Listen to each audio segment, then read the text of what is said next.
And today we are standing in solidarity with each other and with folks from across the country. Y'all, people from Nevada, folks from Alabama, from Mississippi, from Louisiana, from Georgia, North and South Carolina know that West Virginia has something to say. They wanted to be here with us tonight. We got folks coming from the southern part of the state because we know they strong. Where my people from the south? Where my southern folks from? Right? We got people coming from the northern part of the state. We got Morgantown and Clarksburg represented. And here I stand in Huntington. And we damn sure know Charleston is coming out, right? Y'all showing up. Woo! Let me hear you. Let me hear you. So, we are going to get this event kicked off first with one of our young folks, right? Because where's our future? It's in our children. So I'm calling Mr. Kingston Price to the stage. Where is Mr. Kingston Price? He is going to literally get us kicked off with a bang. The folks can crowd around. Are y'all ready? Are y'all ready for him? Ready? All right. Kingston, the floor is yours.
Thank you, Kingston. Welcome, everybody. Welcome, welcome, welcome. We have a full program, so we're going to keep it going. We want to thank Kingston for starting us off with a bang, right? Can we give him a little bit more love here? Yes, Kingston Price.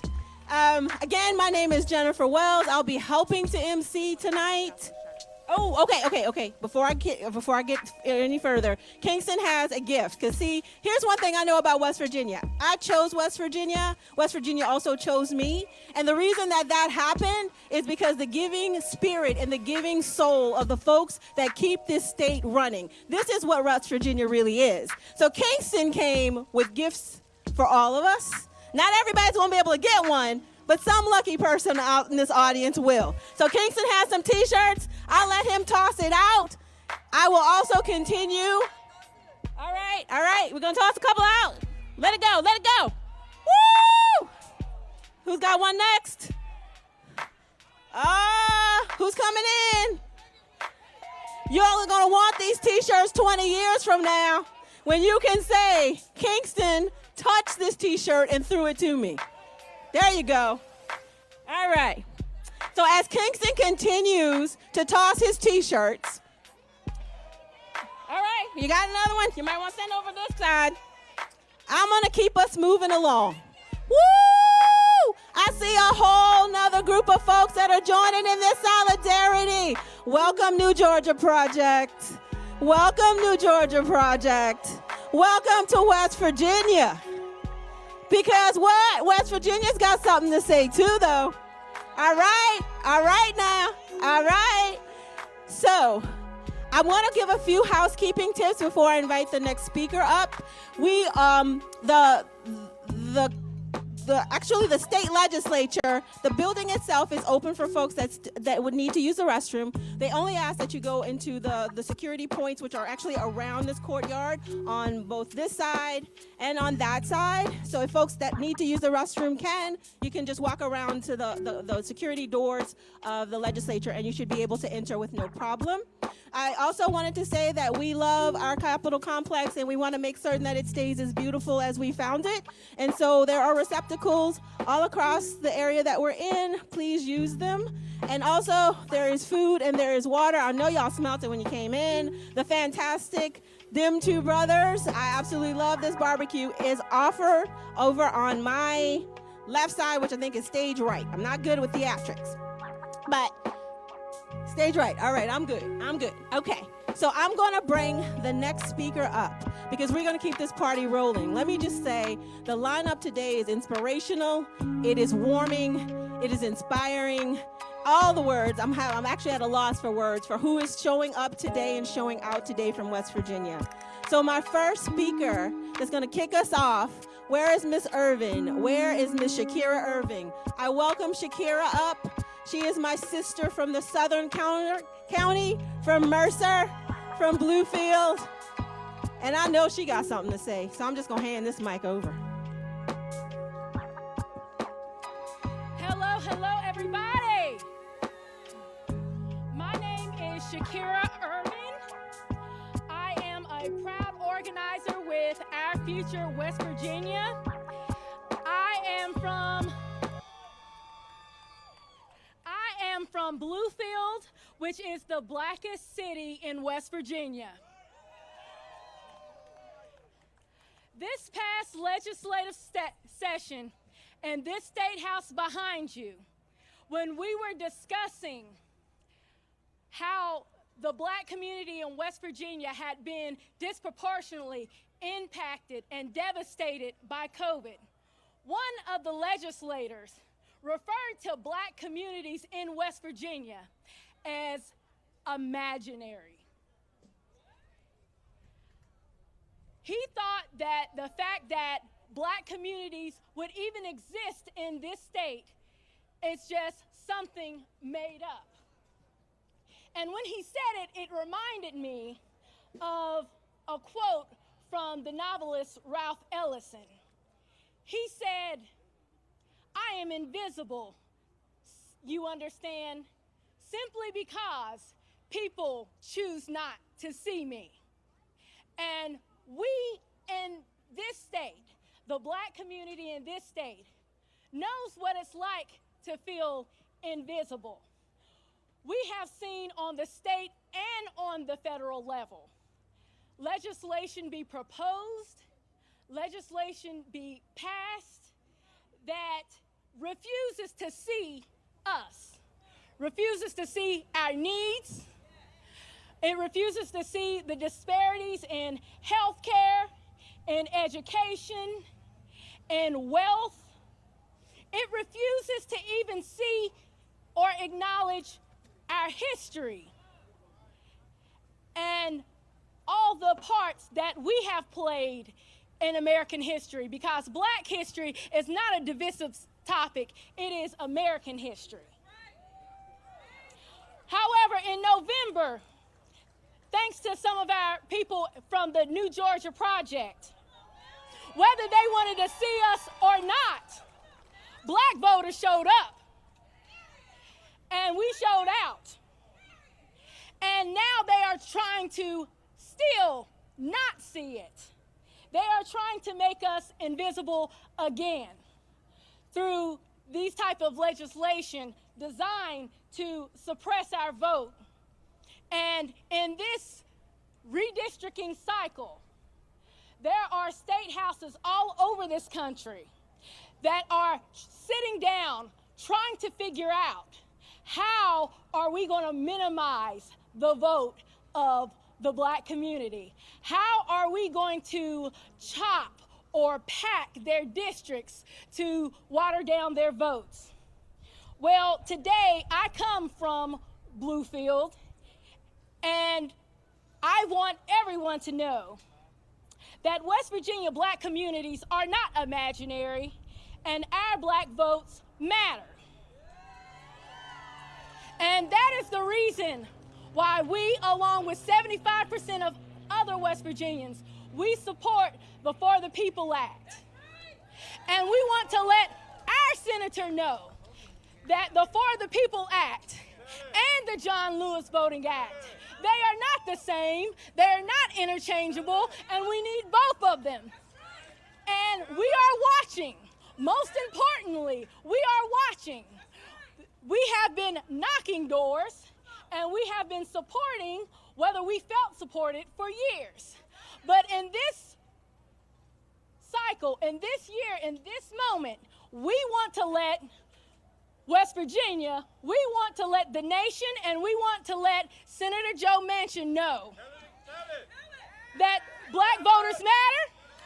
We are watching, and we have something to say.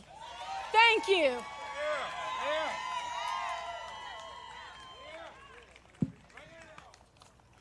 Thank you, Shakira. I promised today, ready? I'm not going to hold space because there's too many powerful voices that need this space and can hold it all on their own. In this moment, I want to introduce my sister, Delegate Danielle Walker. She's a hero, yes. She deserves every bit of the applause and support because she stands up and fights for us every day, in every way, in all of her. She gives all of her. We love you. I'm standing here with you, and I'm holding this mic with you. And I love each and every one of you. Good afternoon. Oh, we got to take some of this off.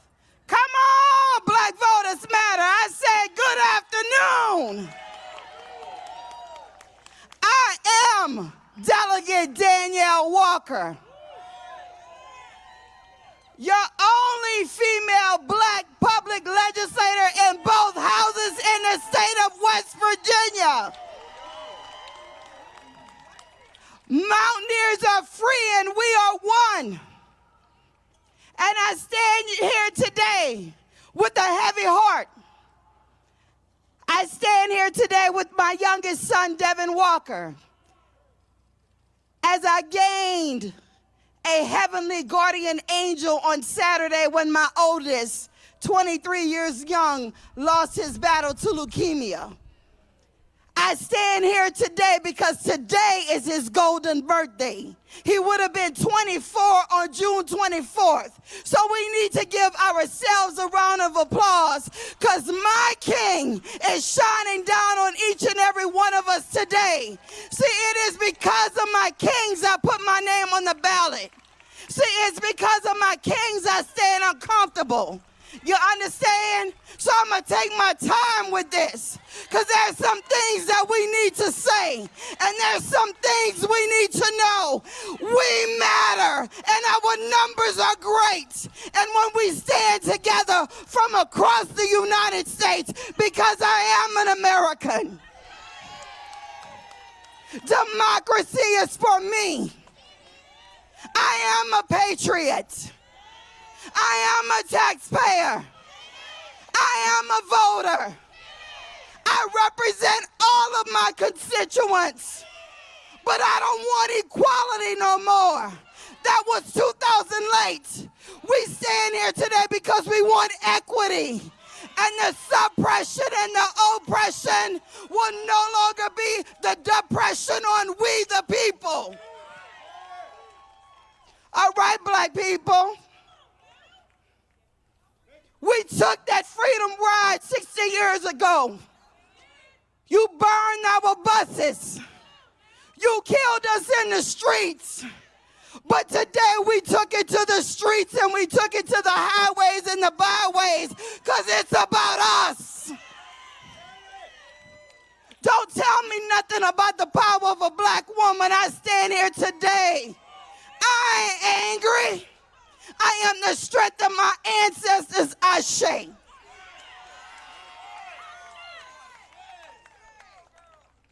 You want it, you got it. Set in a mansion, you may be the most powerful in D.C. But let me tell you something. Just as you got that title to represent that people, we the people, you can earn that pink slip in 2024 too.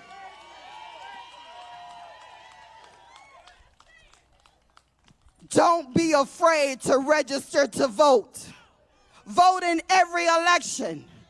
Don't be afraid to ring the phone. My number, 304-702-0647. He has it in his hand, and if you ring it, I'm answering. Even through my storm, I was gifted and privileged and honored to represent the people. And it's each and every one of you, despite your race, your gender, your sexuality, your socioeconomic class. If you don't have a religion at all, you have a space with Delegate Walker. I don't care if it's your unemployment. I don't care if you're behind bars. You have a place with Delegate Walker. See, you can call me in the midnight hour, and I'm going to pray before I answer the phone, but I'm going to be there. See, I don't need to go to the police academy to see what they're doing. I'm in the jails and the prisons to see what they're doing is the right thing to do. See, we need programs after people get out of jail. And we need these people to know that you can register to vote and you can put your name on the ballot. So we the people, black voters matter. We didn't say we were the only ones that matter, but we said we matter.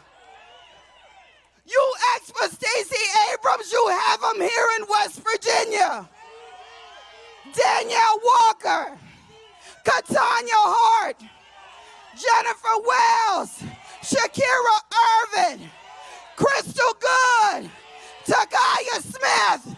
Don't tell me we need Stacey Abrams because you got them right here. Ashe, we are the strength of our ancestors. You can't break us because you didn't make us. And we ain't going nowhere.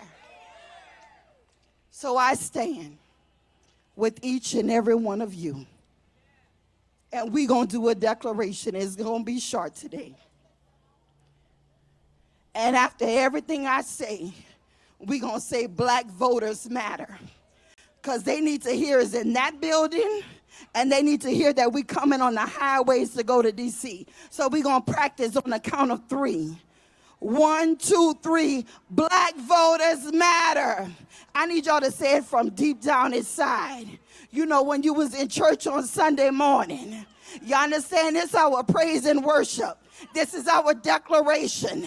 We gonna name it and claim it right here, right now, in the state of West Virginia. You thought that black people didn't live here. I'm blacker than black, black. I'm blacker than black, black. So we're going to get that Crown Act passed in West Virginia. And we're going to get that Fairness Act passed in West Virginia. Because we're here and our numbers matter. Don't forget, after everything I say, you're going to say Black Voters Matter. Y'all ready?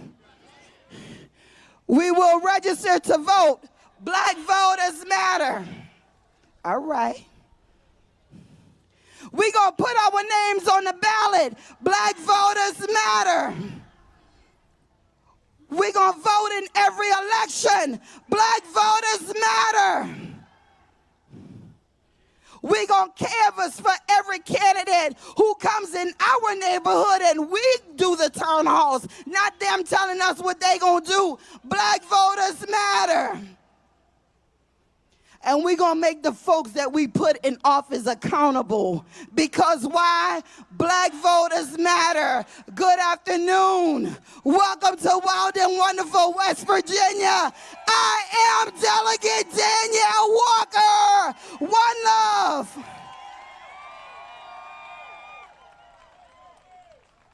Y'all didn't maybe take off my shoes. That's when you know you're preaching. We understand, sister, for you to be here today, and we know what day this is. We know this is hard for you. We want you to know that we're standing with you, not just as a delegate, but as a black woman, as a mother, as a citizen. We love you.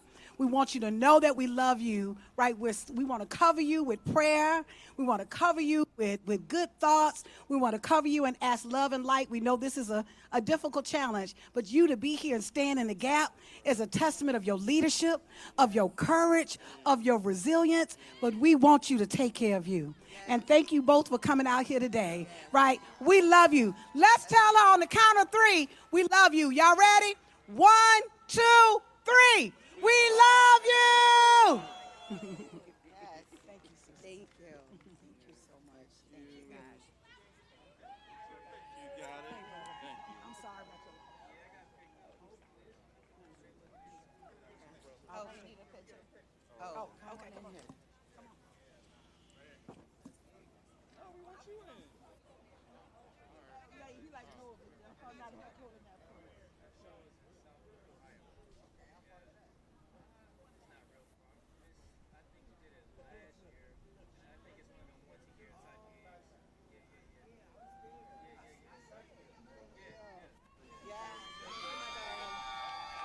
Thank you, Delegate Walker. Without further ado, I'm going to bring up our next speaker. We are honored in this resurrection of the Freedom Ride of 2021, but we have a voice from the Freedom Ride of 1961. And we welcome her graciously, Miss Joan Browning.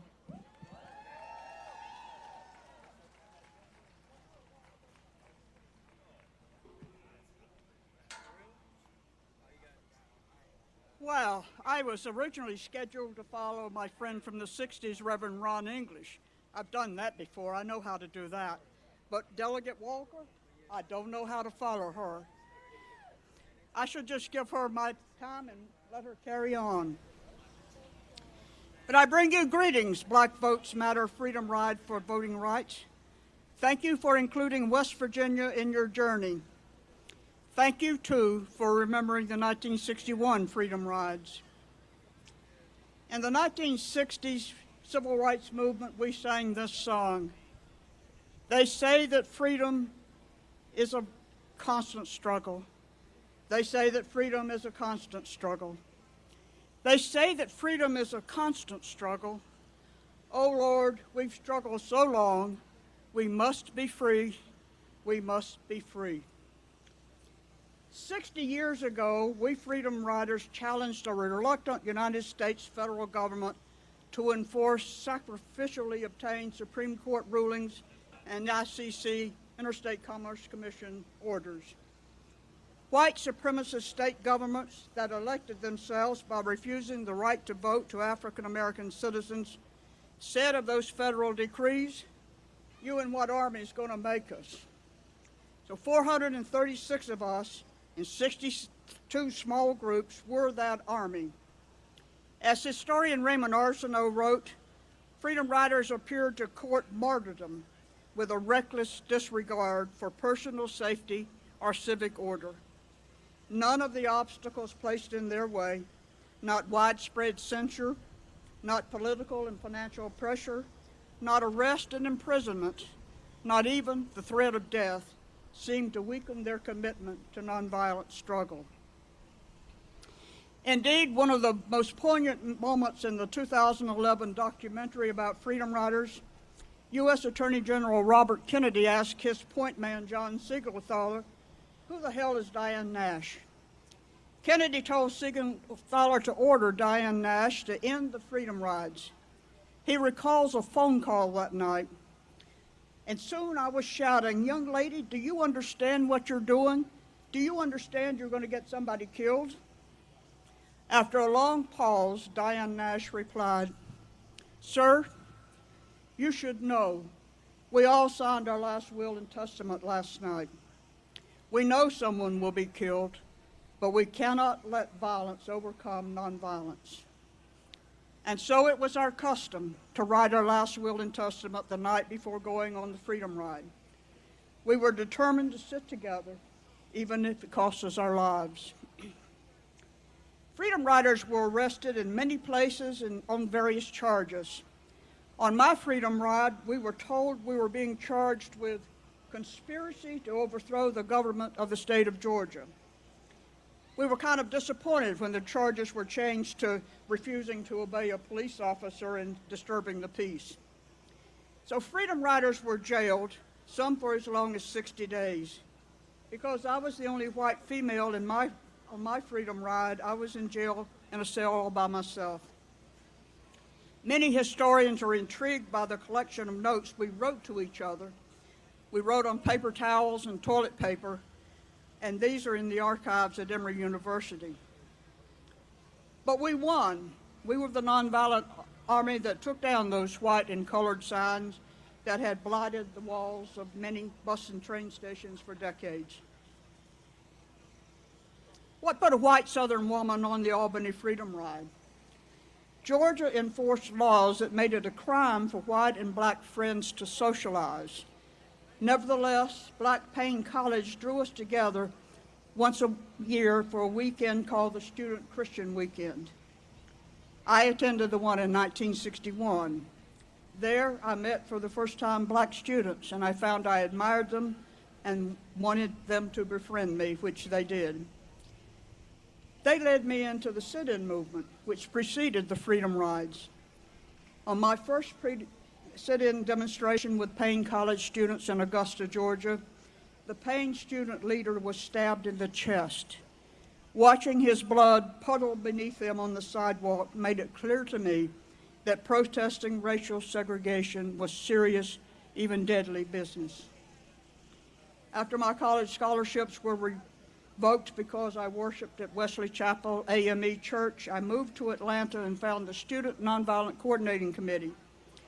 These were people I wanted to be like, people I wanted to be with, people who remained lifelong friends, especially Julian Bond. And that friendship required us to break the state laws against fraternization. Today, you are taking a second Freedom Ride into West Virginia. We did not come here in 1961. We didn't need to. But you and we stood on the shoulders of the 1947 journey of reconciliation. Those 1947 Freedom Riders took a train from Cincinnati through the Mountain State to Roanoke. They seem to have spent an unremarkable night in West Virginia, April 19th, 1947. One of my neighbors in Greenbrier County, who came to public attention as one of the hidden figures whose math genius helped get men to the moon and back, writes about her experience in public transportation. In May 1937, 19-year-old Catherine Coleman, later Johnson, graduated from our joint alma mater, West Virginia State, with double majors in math and French. She returned to her parents' home in White Sulphur Springs while she searched for a job. Carnegie Elementary School in Marion, Virginia, called her to teach. Hear this from her memoir.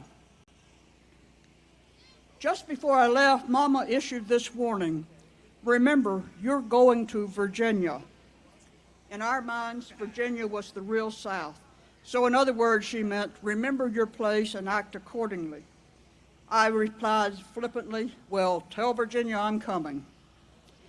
Soon I was aboard a bus and on my way. Just as Mama had warned, it didn't take long for me to realize I had crossed the state line into Virginia. The bus came to a stop abruptly, and the driver shouted some orders. Negroes to the back of the bus. We had been interspersed with whites on the bus, but as routinely as getting off at the appropriate stop, all of the Negroes stood and moved to the back, and a few white passengers moved closer to the front. I watched in stunned silence and followed suit. Segregation certainly was not new to me, but I was not accustomed to such blatant racist and rude behavior. I heard similar stories in interviews with African Americans in Greenbrier County. Mrs. Pearl Carter was one of several who told me that when they took the train from White Sulphur Springs to Richmond, they would board the nicer, the white passenger car. 7 miles toward Richmond, at the top of Allegheny Mountain, which is the Virginia state line, they had to get up and move to the colored passenger car. On their return trip, they rode through Virginia in the colored car to the top of Allegheny Mountain, and then joyously moved to the white passenger car. It was just those few miles, Mrs. Carter said, but it meant all the world to us to be first-class passengers, even for a few miles. So West Virginia got it right, at least in public transportation, as far back as the 1930s. Suffrage is also a constant struggle. Thank you for carrying on that struggle to assure that black votes count. In one of those Southern Byzantine stories, my first vote, when I was 18, was monitored by the Federal Bureau of Investigation. In a test to see whether our votes were counted in that heavily Democratic place, my mother and several others and I voted for the Republican Richard Nixon. Even with FBI monitoring, 14 election officials were charged in federal court with voter fraud, and 4 of them served time in federal prison. So suffrage, the right to vote and how my vote count, has also been my constant struggle. Sadly, it is entirely appropriate that you include West Virginia in this Black Votes Matter freedom ride. West Virginia is now firmly in the voter suppression camp. The majority, even supermajority, of our state elected officials, our 3 congresspersons and our U.S. senators, are on the side of shrinking the pool of citizens allowed to vote, and for those who are allowed to vote, to have their votes counted. It was not always so.